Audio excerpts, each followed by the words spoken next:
ഇത് ഞാൻ പ്രവർത്തകർക്ക് എതിരായിട്ട് പറഞ്ഞതല്ല. അതാ ഒരു ഉദാഹരണം പറഞ്ഞുതരാം. മുമ്പ് അടിയന്തരാവസ്ഥ എമർജൻസി പീരീഡ് എന്ന് പറയുന്ന സമയത്ത് നമ്മുടെ വെസ്റ്റ് ബംഗാളിലെ ഒരു കുഗ്രാമത്തിൽ, നക്സൽബാരി എന്നൊരു കുഗ്രാമത്തിൽ നിന്നും രൂപപ്പെട്ട ഒരു വിപ്ലവ സംഘടനയുണ്ട്. ഈ സംഘടന അവർ സമരം ചെയ്യുകയും അവരങ്ങനെ എതിർക്കുകയും ഭരണഘടന എതിർക്കുകയൊക്കെ ചെയ്യും.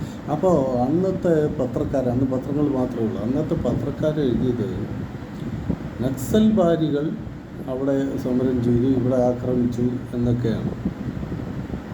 നക്സൽബാരി ആ ഗ്രാമത്തിൻ്റെ പേരാണ് നക്സൽബാരി. അവിടെ നിന്നും ഉണ്ടായ ഒരു കൂട്ടായ്മയാണ്, ഈ വിപ്ലവ കൂട്ടായ്മയാണ് ഇതിലേക്ക് വന്നത്. അപ്പോൾ അങ്ങനെ നക്സൽബാരി, പിന്നെ അത് ചുരുങ്ങി നക്സലൈറ്റ്സ് എന്നായി. നക്സലൈറ്റ്സ് അവിടെ ആക്രമിച്ചു, ഇവിടെ സമരം ചെയ്തു, അവിടെ സത്യാഗ്രഹം. ഓക്കെ, ഇത് ഒന്ന് ആലോചിച്ച് നോക്കുക. ഇത് കർണാടകത്തിലെ ചോക്കോല എന്ന് പറയുന്ന ഗ്രാമത്തിൽ നിന്നാണ് ഈ സംഘം രൂപീകരിച്ചെങ്കിൽ അവർ ചോക്ലേറ്റ്സ് എന്ന് വിളിക്കുമായിരുന്നു. അല്ലെ, ഈ മാധ്യമങ്ങൾ അവർ ചോക്ലേറ്റ്സ് എന്ന് വിളിക്കുമായിരുന്നു. അല്ല, അങ്ങനെയുള്ളൂ സംശയം.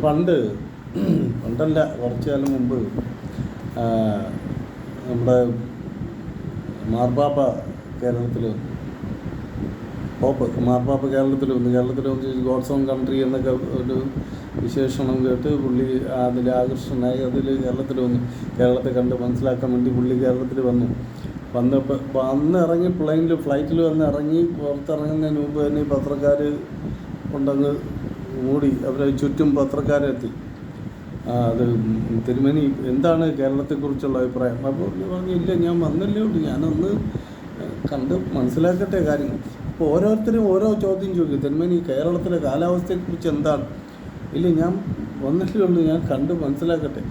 തിരുമേനി കേരളത്തിലെ രാഷ്ട്രീയത്തെക്കുറിച്ച് എന്താണ് അഭിപ്രായം? ഇങ്ങനെ ചോദ്യങ്ങൾ ചോദിച്ചുകൊണ്ടിരുന്നു. അപ്പോൾ പുള്ളി പറഞ്ഞു, ഞാൻ കണ്ട് മനസ്സിലാക്കട്ടെ, ഞാൻ പോകുന്നതിന് മുമ്പ് നിങ്ങൾക്ക് എല്ലാവർക്കും അതിൻ്റെ മറുപടി തരാം.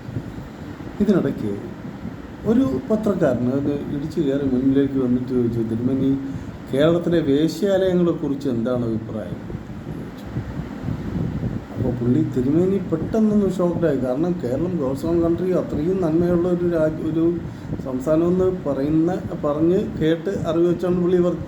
ഇവിടെ വേശ്യാലയങ്ങളെന്ന് പുള്ളി ഷോക്ക്ഡായി. പുള്ളി പെട്ടെന്ന് കേരളത്തിൽ വേശ്യാലയങ്ങളുണ്ടോ എന്ന് ചോദിച്ചു അദ്ദേഹത്തോട്.